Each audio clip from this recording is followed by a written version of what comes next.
am very pleased and honored to have with me on Green TV today for our Meet the Solutionary series, the ultimate solutionary, Bill McKibben. I call him the father of climate change. 350.org is one of his many, many accomplishments. It's a big one. It's still out there. I love it because it says what we need to do is get our greenhouse gas emissions back to 350 parts per million. I love asking people in the streets if they know what the significance of that number is and what the safe level is, and of course, and where we are now in terms of ppms. I love that cross-eyed look I get, and it tells me how much we need Green TV and other media outlets to talk about what's going on, the biggest stories of our time, not getting adequately covered by mainstream media. That's a long introduction. Bill McKibben really needs no introduction to anyone who's been active in the environmental and climate world.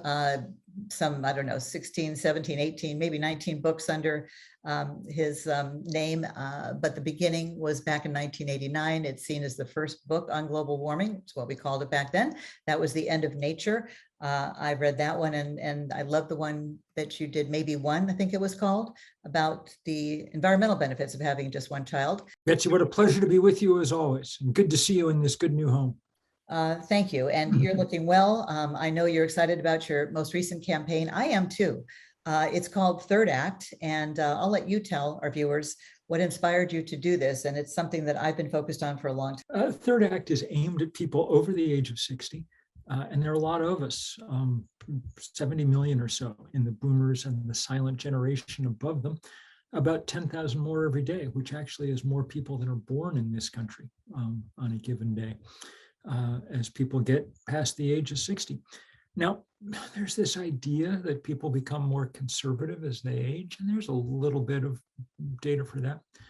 But A, we can't afford that to happen. This group's too important. They vote in huge numbers, and most of the economic resources have ended up in our bank accounts. You know, boomers in the silent generation have about 70% of the financial assets in the country. Millennials have about 5%.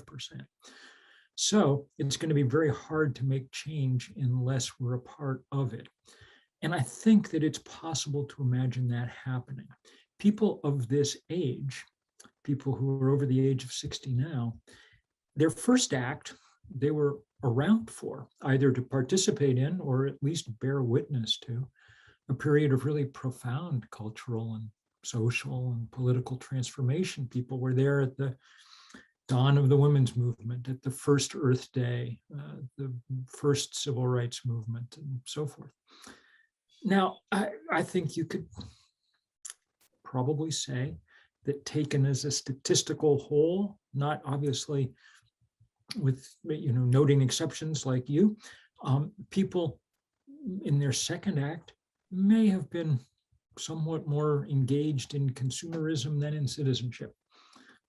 We may have led up some, but since that water has flowed beneath the bridge, probably time now for us to emerge into our third act with skills, with resources, with time, a most precious resource, with kids and grandkids who were eager not to leave a trashed world behind. So we're working actually on two projects, stabilizing the planet and stabilizing the democracy, that seem to me very interlinked. And this has been one of these years when we've seen probably the worst heat wave in human history, that heat dome over the Pacific Northwest in Canada in June that just spooked scientists to no end because we were breaking records by 7, 8, 9 degrees.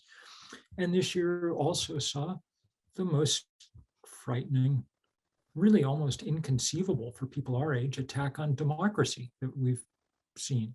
The idea that thugs would be trying to invade the Capitol, succeeded in invading the Capitol of the United States and stopping the counting of votes for the president. I mean, and the chief thug in the White House, of course. You would not have, when you and I were growing up, we would not have given the slightest thought to something like that happening. Oh, come on, they were just tourists, Bill. So we're determined to see if we can't bring, and so far we've had great luck, lots of people signing up to participate, lots of help from iconic people from this generation, Jane Fonda or Norman Lear or people like that. They're in So their fourth act, I think. yeah, well, they're both, considering their age, even not considering their age, spry and able. So there is a lot of talent in this particular demographic pool, and we better draw on some of it, because it really is not okay to take the hardest problems the world's ever faced and just assign them to 17-year-olds as extra homework. We better stand up too, and fast. We'll do it in collaboration with young people. They're the leaders, I think, indisputably in this work, but they need backup. When I hear adults pointing to the youth climate activist movement as saying it's a good sign, and what gives him, Michael Mann says this frequently, but others do too, gives them hope is the young people. I say, yes, but only if we just don't leave it all to them, that they're shouting at us to do everything we can so they can have a future and get their education and not be so anxious and even suicidal. I mean, and absolutely sure about the women in their young women in their 20s and 30s choosing not to have children, in large part because of what's happening to our climate and environment. That is shocking. That should be stop the press's news. And it is much easier in a certain way for those of us of a certain age to stand up. I remember organizing the first big nonviolent civil disobedience against the Keystone XL pipeline. When I wrote the letter asking people a decade ago to come to Washington and get arrested, I said, I don't think young people should have to be the cannon fodder here. If you're 19, an arrest record might really, do you no good as you're trying to get your first job or something. One of the few unmixed blessings of growing older is past a certain point, what the hell are they going to do to you? So we've got some freedom to stand up. How many times have you been arrested? I think Jane's up to twice, maybe 3 times. I think I'm 11, maybe. It's a badge of courage, I guess. And sometimes it works. I mean, there's a silliness to it, because it's crazy that anybody has to go to jail in order to get people to take seriously the warnings of scientists.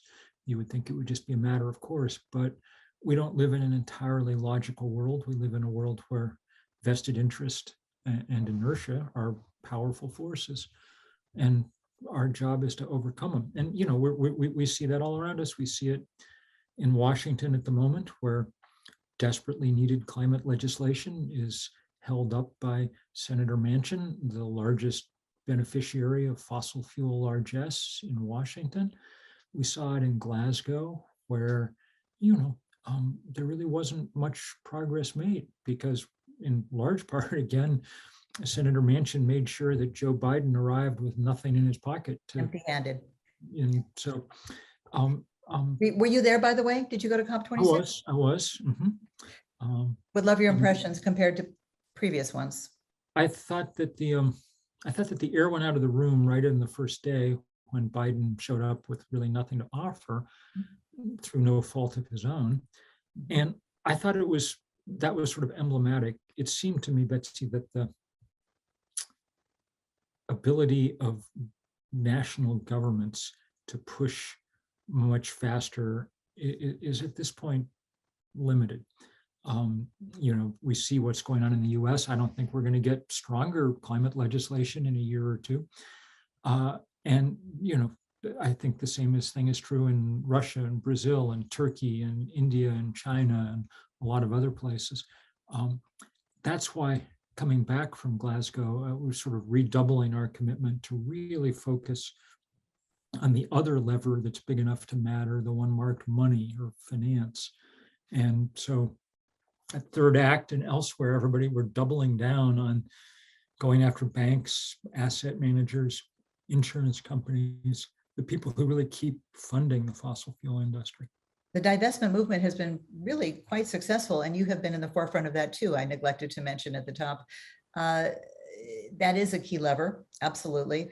But just before we leave the topic of COP, in the beginning, there was that, hamstrung president of ours with his hands literally tied behind his back, which was so depressing and discouraging for those of us knowing that this one was make or break, Mhm. even though, may seem like we said that before, never more so than now. And then at the very end, when India wanted to change the language, which may seem not consequential to outsiders, but the difference between phasing out and phasing down fossil fuels in a country like India, that also kind of made the conference end on a sour note. Yeah, it was, there were good things. It was wonderful to see the youth there in the lead and marching Out in the and streets. making themselves heard. Um, and wonderful to see the leadership that was coming from the global South.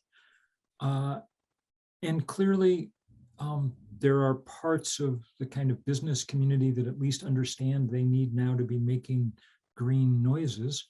So that's, that's something. But all in all, yes, I think it was not it was not what we needed after 5 years of the weather that we've been watching. And here we are more than a month out of Glasgow, and Manchin is still holding things up, and it looks like we're not going to get any action for Christmas next week. How upsetting is that to you, just on a personal level? I can only imagine. I don't have to imagine because I feel the same, but it's so outrageous that in 2022 almost, some of them are getting away with this, no less a Democrat in name only, perhaps. Yeah, no, it's beginning to turn into a real charade. And, like Lucy with the football, he keeps, they think they've got things lined up, and then he, pulls the ball away at the last minute, and Biden falls flat on his rear end. And it is painful to watch. I guess if one was looking for good news, it's that there are a lot of interesting things happening at state and local levels. We have some remarkable new leaders. The new mayor of Boston, Michelle Wu, whose first act was to sign the ordinance divesting the city from fossil fuel. We're seeing New York City institute this week a ban on new gas hookups for new construction. New construction is going to have to be all electric for heating and cooking. That's huge. These are important steps. Our problem, as you know better than anyone, is that this is a time test. And so, nature is not going to grade us on a curve. We're either going to meet the limits that she sets or not. And at the moment, we're not. And that's a little dispiriting. And look at the weather that's already here, just 2021 alone. I don't know if you know, but I moved from the Bay Area, where I was raised and schooled at Cal, and lived in Marin County, where we raised our daughter, moved to the outskirts of Austin, Texas in 2018, in part to you and everybody else. Yeah, before Elon Musk. My husband's a trendsetter. I can't take credit. I wasn't crazy about moving to a red state, but he's a small business owner, and the taxes became kind of prohibitive. And so I have neighbors who bought our solar panels, half of whom voted for Trump, because we're in the outskirts out in Hill Country. It's equally red and blue, I would say. And we're trying to do our part to green the neighborhood. Out of 200 homes where the sun beats down and it's triple digits in the summer, we were the first home owners to put solar panels up, and had to fight in our homeowners association. Now a couple of others have done so. But we were there for Snowmageddon in February, and that was harrowing, absolutely harrowing. And that was just one of the highlights of the extreme weather we've seen. As we are speaking, of course, the typhoon in the Philippines, the Midwest has just seen the biggest tornado, 200 miles long, devastating, how many states, especially Kentucky. And I'm sure you feel like I do when you see the pictures, especially of these children and babies who were literally thrown out of the arms of their parents, out of their homes, into fields where they perished. It almost just stops me in my tracks. And it's only going to get worse. And you wonder how many of those poor people even understand climate change, or perhaps their politics. Maybe they voted for Trump, who rolled back all this environmental progress. And how frustrated do you get? And how do you deal with that? When I get frustrated, I just try to organize some more. That's why we do this, third act work. And even with predictions of extreme weather, obviously it's happening much more fast and ferociously and frequently than the climate scientists had predicted.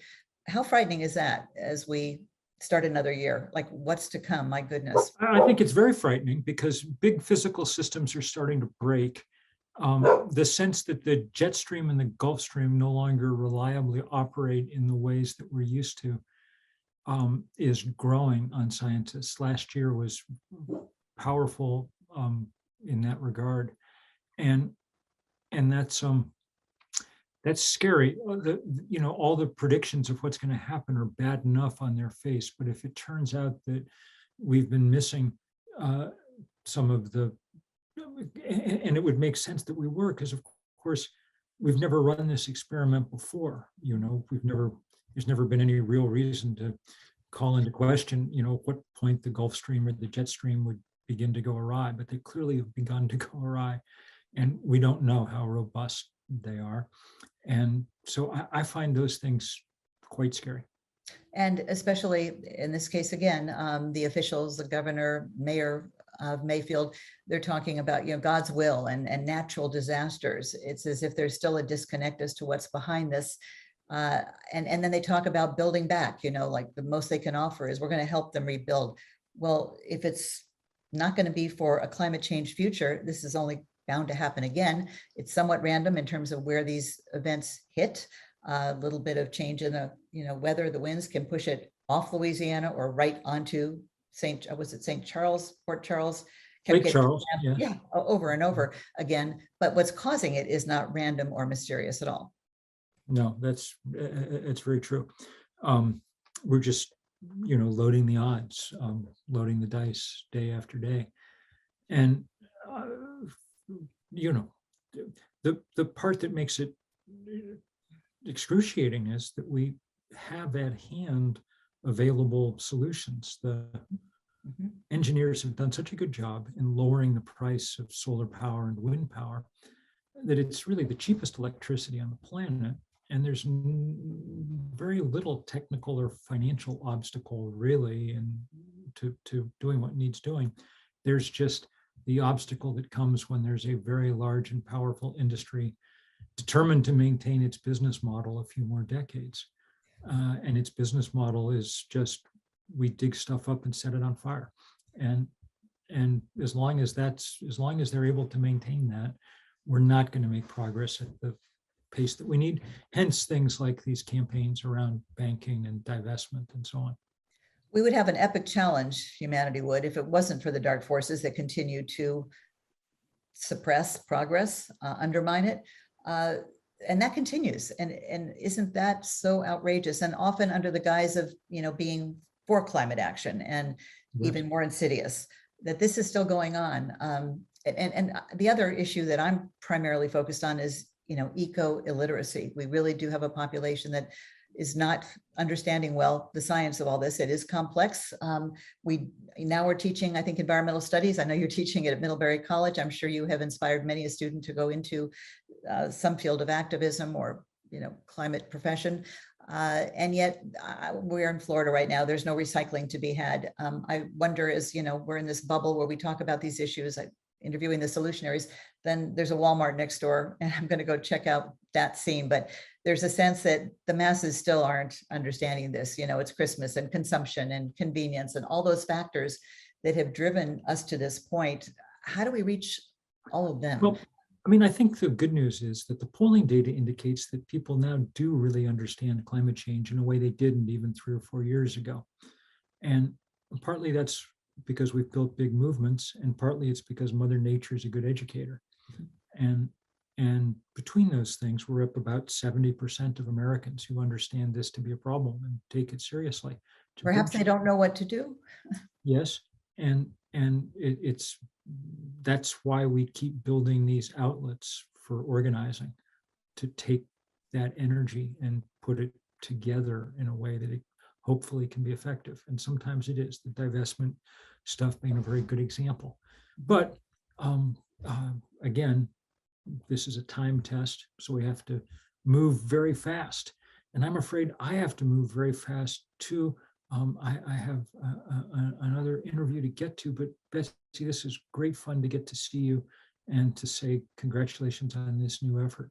Thank you so much. And just parting words, if you could just tell us, what would you like people to do to get involved with Third Act, regardless of their age? Perhaps they can get their So parents, easy, grandparents involved. so easy. Tell your parents, your grandparents, if you're over 60 yourself, all you have to do is go to thirdact.org, and it couldn't be easier. And let's hope this is another successful act of yours. At least you're leading this one. I love it. My favorite one yet. I'm part of that, and we need to do our part, and it's the least we could do. Thanks so much, Bill McKibben. What an honor to have you. And that does it for this edition of Green TV. See you next time.